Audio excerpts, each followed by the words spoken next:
Okie dokie, everybody. Welcome back to That's Just My Opinion. I am Merlin, and today we will be discussing The Duke and I by Julia Quinn, which, if you don't know, has been adapted into the series Bridgerton, now available on Netflix.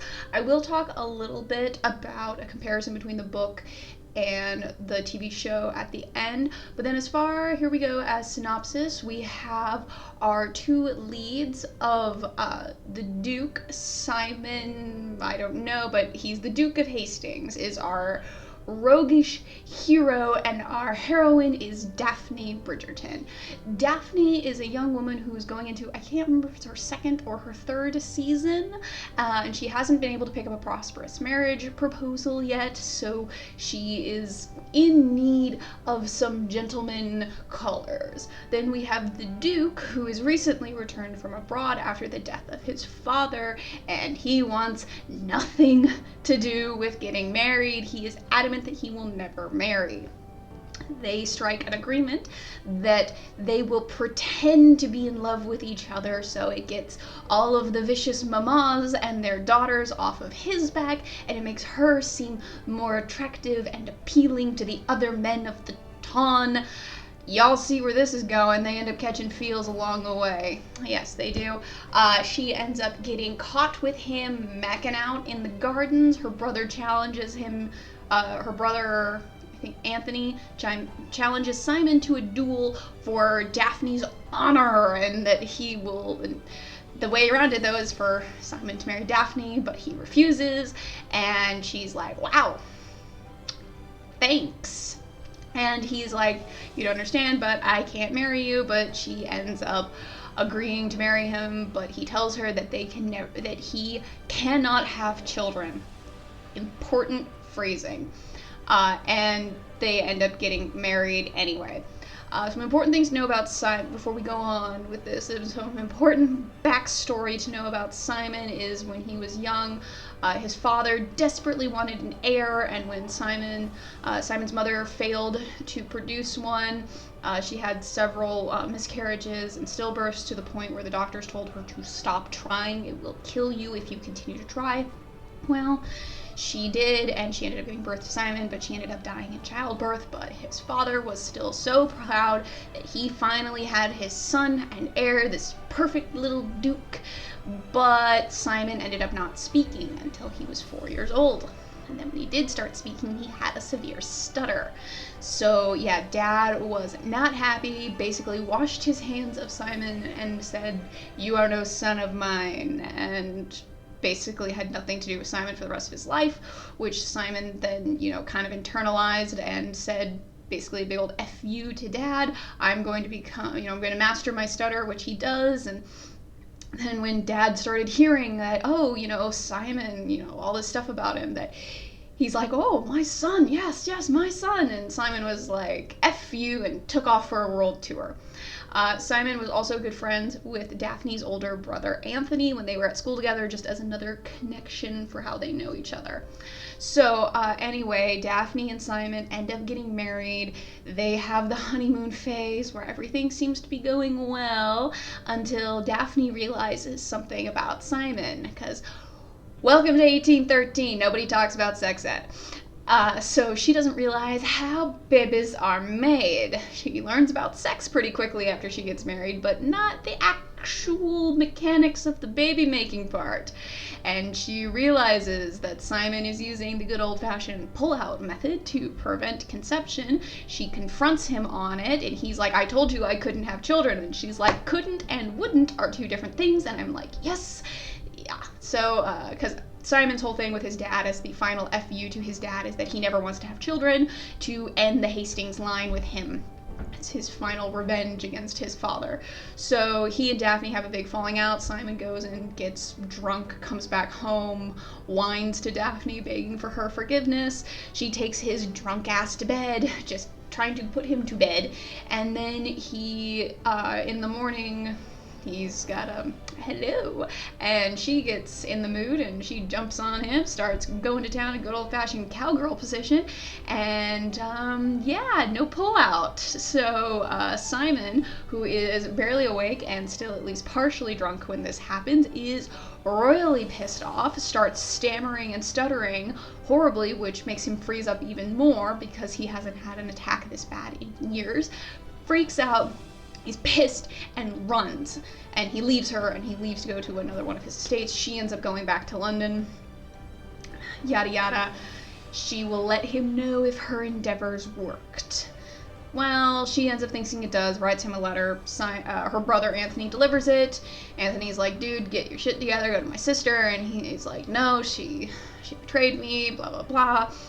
Then he ends up going, but she ends up telling him that she's pregnant. Well, she wasn't actually pregnant, she was just late, or it was, because she missed her period for like 2 months, so I'm like, it could have been she was late. She could have had an early term miscarriage also.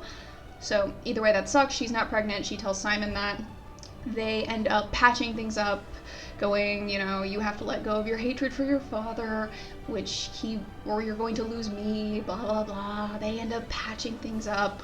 Happily ever after, epilogue with her giving birth to their son, which is also their 4th child. Woohoo! All the while throughout this we get Miss Lady Whistledown, who is a gossip columnist in this world. Yeah, she likes to write about the scandals, and it's a big mystery of who Lady Whistledown is. A mystery not answered in the book. So as far as plot-wise compared to the show, I'm just going to go really light with this. It's pretty similar. I mean, there are a bunch of other subplots that are added into it, of other characters, other relationships that are going on.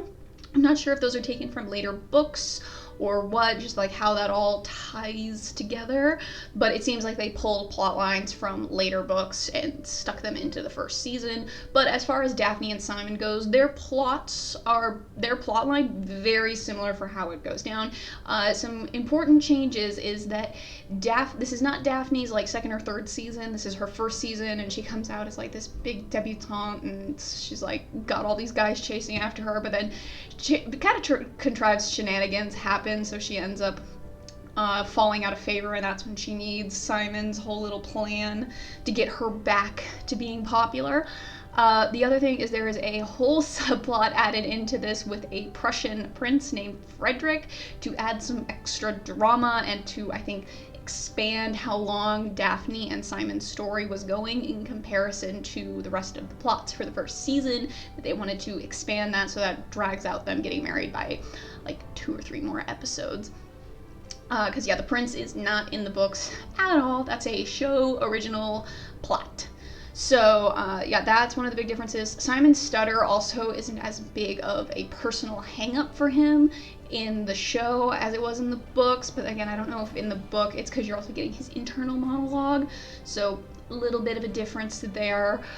His dad, I also think, is worse in the show than in the book. They are both equally awful, both equally make it into the Dickhead Dad Club, but show former Duke Hastings, I definitely think is about 100 times worse than book former Duke Hastings. Now, the big bone of contention I have with, I think the show made the right choice when it came to Daphne figuring out that Simon was preventing conception.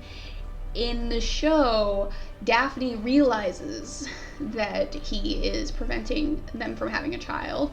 They are blinking, and she does the same thing that she does in the book. She takes control of the good old-fashioned cowgirl position, and whoops.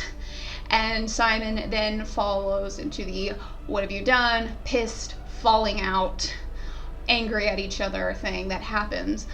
The difference, I think, is in how this happens between the book and the show is critical, because in the show you can make the reasonable argument that Daphne, this was a test of Simon. She needed to find out if he was preventing them from having children, or if this was, like, she assumed some sort of medical condition.